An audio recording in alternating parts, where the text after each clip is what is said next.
Good morning प्रिय दर्शकों। तो अभी मौजूद हुए हैं आपके सामने हिमाचल प्रदेश की सुबह की ताज़ा खबरों के साथ। तो इससे पहले खबरों को विस्तार से जाने आपसे निवेदन है, चैनल को आप जरूर सब्सक्राइब करें। तो पेश यहाँ सुबह के मुख्य समाचार।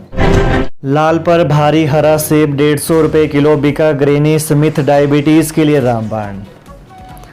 लाल सेब पर हरा सेब भारी पड़ा है। हरे रंग के ग्रेनी स्मिथ सेब को दिल्ली की आज़ादपुर मंडी में रिकॉर्ड 150 रुपये किलो रेट मिला है।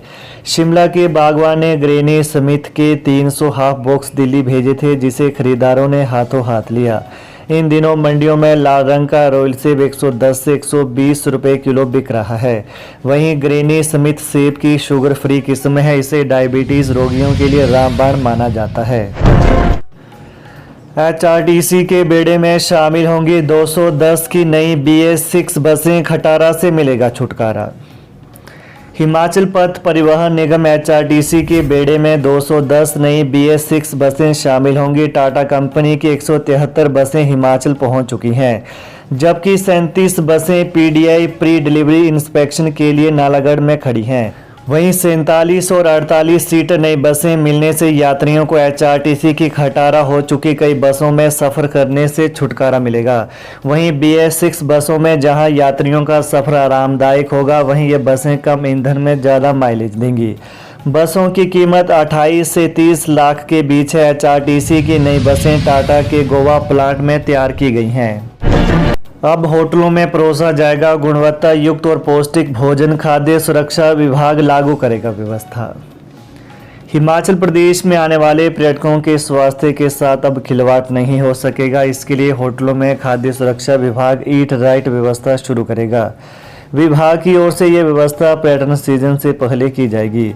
इसके लिए पायलट प्रोजेक्ट के तहत पर्यटन क्षेत्र कसोली, चायल, बडोग समेत कालका शिमला नेशनल हाईवे 5 किनारे नामी 21 होटलों का चयन किया गया है। वहीं इन होटलों में गुणवत्ता युक्त और पौष्टिक खाद्य पदार्थ मुहैया करवाए जाएंगे। इसके बाद प्रदेश के बड़े होटलों में भी यह व्यवस्था लागू होगी। इससे पर्यटकों को भी फायदा मिलेगा। फ्लश टंकी में मां ने फेंका था नवजात का शव। CCTV फुटेज के आधार पर पुलिस ने सुलझाया मामला। कांगड़ा जिला में नागरिक अस्पताल भवारना में फ्लश टंकी में मिली नवजात बच्ची के शव का मामला पुलिस ने सुलझा लिया है। बच्ची का शव उसकी ही नाबालिग मां ने फ्लश की टंकी में डाला था। पुलिस ने CCTV फुटेज के आधार पर यह मामला सुलझाया है। वहीं पुलिस ने नवजात से मिलान करने के लिए उसकी नाबालिग माता का DNA सैंपल भी ले लिया है। नवजात का DNA सैंपल पहले ही ले लिया था। वहीं 5 सितंबर को अस्पताल के शौचालय की फ्लश टंकी में नवजात बच्ची का शव मिला था। पुलिस ने मौके पर पहुंचकर नवजात के शव को कब्जे में लेकर जांच शुरू कर दी थी। अब पुलिस ने इस मामले में एक नाबालिग को शामिल पाया है। वहीं बताया जा रहा है कि रविवार के दिन यह लड़की अपनी माता के साथ अस्पताल में इलाज के लिए आई थी। इस दौरान इसको प्रसव पीड़ा हुई थी, जिसे देख वो अस्पताल के शौचालय में चली गई थी।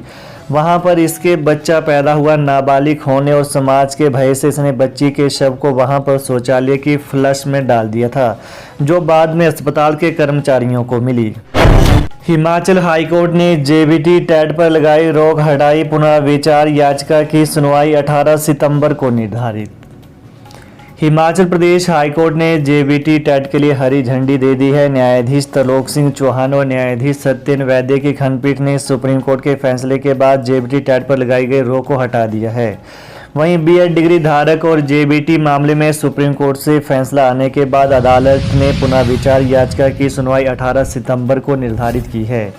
गौर हो कि याचिकाकर्ता ने हिमाचल स्कूल शिक्षा बोर्ड की 5 नवंबर को जारी अधिसूचना को चुनौती दी है। बोर्ड ने B.Ed डिग्री धारकों को JBT टेट के लिए योग्य करार दिया था। अदालत के समक्ष दलील दी गई थी कि NCT की जिस अधिसूचना के तहत B.Ed डिग्री धारकों को JBT टेट के लिए योग्य माना गया है, उसे राजस्थान हाईकोर्ट रद्द कर चुका है।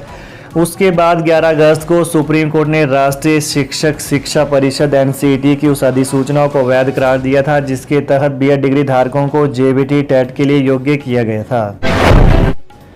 कामगार बोर्ड से बाहर होंगे मनरेगा वर्कर। अंतिम फैसले से पहले भवन निर्माण एवं कामगार बोर्ड ने विधि विभाग से मांगी राय। हिमाचल में भवन निर्माण एवं कामगार बोर्ड से मिलने वाले लाभ से मनरेगा वर्कर बाहर होने जा रहे हैं। इसकी वजह भारत सरकार का 2017 में लिया गया वो फैसला है जिसमें मनरेगा कामगारों को भवन निर्माण एवं कामगार बोर्ड में रजिस्ट्रेशन से बाहर कर दिया है। हिमाचल में 2017 से 2022 के बीच इस फैसले को लागू नहीं किया गया है और इस अवधि में मनरेगा के 1,29,840 कामगारों को दिए 156 करोड़ के वित्तीय लाभ पर भी आपत्ति लगी है। इस आवंटन पर कैग का ऑडिट ऑब्जेक्शन लगने के बाद हिमाचल सरकार को अब जवाब देना पड़ रहा है।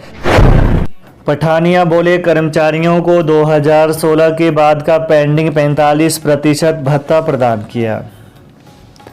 कांगड़ा कोऑपरेटिव बैंक हिमाचल प्रदेश के 5 जिलों में कार्य कर रहा है, जिसकी 217 ब्रांचें स्थापित की गई हैं। लिहाजा इन ब्रांचों में कार्यरत 926 कर्मचारियों को कांगड़ा कोऑपरेटिव बैंक प्रबंधन ने इस बार पदोन्नति प्रदान की है। यह बात कांगड़ा कोऑपरेटिव बैंक के चेयरमैन कुलदीप सिंह पठानिया ने कुल्लू दौरे के दौरान मीडिया कर्मचारियों को संबोधित करते हुए कही। उन्होंने कहा कि 2016 के बाद सेवानिवृत्त हुए कर्मचारियों का पेंडिंग 45% भत्ता प्रदान किया गया है। विशेषकर बैंक को शताब्दी पूरे होने पर कर्मचारियों को स्पेशल अलाउंस दिया गया है। उन्होंने कहा कि इस वर्ष कर्मचारियों में 82 करोड़ रुपए वितरित किए गए हैं।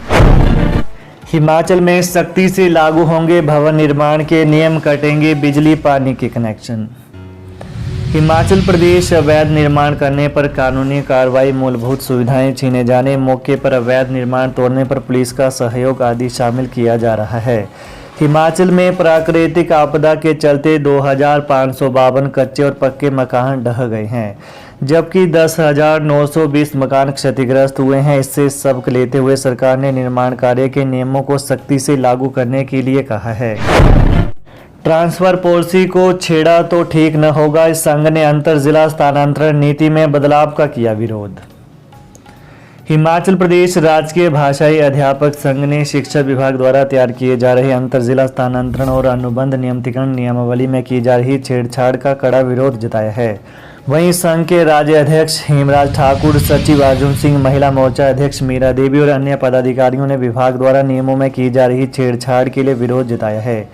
हेमराज ठाकुर ने बताया कि बड़ी मुश्किल से लंबे संघर्ष के बाद सीएनबी शिक्षकों को अंतर जिला स्थानांतरण प्रावधानों में राहत मिली है और उधर विभाग उसे दोबारा यथावत करने की योजना बना रहा है। उन्होंने कहा कि सीएनबी श्रेणी के शिक्षकों का अपने जिलों में ही जब भर्ती पदोन्नति का नियम विभाग बताता है तो फिर उनको बाहर के जिले में तैनाती ही क्यों दी जाती है। आधार से लिंक करवाएं राशन कार्ड, खाद्य आपूर्ति विभाग ने उपभोक्ताओं को 30 सितंबर तक दिया समय। प्रदेश में आई प्राकृतिक आपदा और कई सड़कों के बंद होने से कई लोग अपने राशन कार्ड का ई-केवाईसी सत्यापन नहीं करवा पाए। ऐसे में खाद्य आपूर्ति और उपभोक्ता मामले विभाग ने उपभोक्ताओं के लिए राहत दी है। राशन कार्ड उपभोक्ता अब 30 सितंबर तक अपने राशन कार्ड का ई-केवाईसी सत्यापन करवा सकते हैं। राज्य के खाद्य आपूर्ति और उपभोक्ता मामले विभाग ने राशन कार्ड धारकों के लिए ई-केवाईसी सत्यापन की अवधि बढ़ा दी है। तो ये है प्रातः की प्रमुख खबरें। तो प्रदेश की ताज़ा खबरों को पाने के लिए कृपया करके चैनल को जरूर सब्सक्राइब करें। धन्यवाद। जय हिंद, जय हिमाचल। जिसे होगा ज्ञान वही करेगा समाधान। हम कहते नहीं करके दिखाते हैं। हमसे पहले काम करने वाले को मुंह मांगा इनाम। दुआ तवीजों द्वारा किया कराया। घर में खून के छींटे आना चंद मिनटों में खत्म। गृह क्लेश, काम कारोबार में बंदिश, मनचाही शादी में रुकावट, सौतन दुश्मन से छुटकारा, संतान का ना होना या होकर मर जाना, प्यार में धोखा खाए प्रेमी प्रेमिका, एक बार फोन अवश्य करें।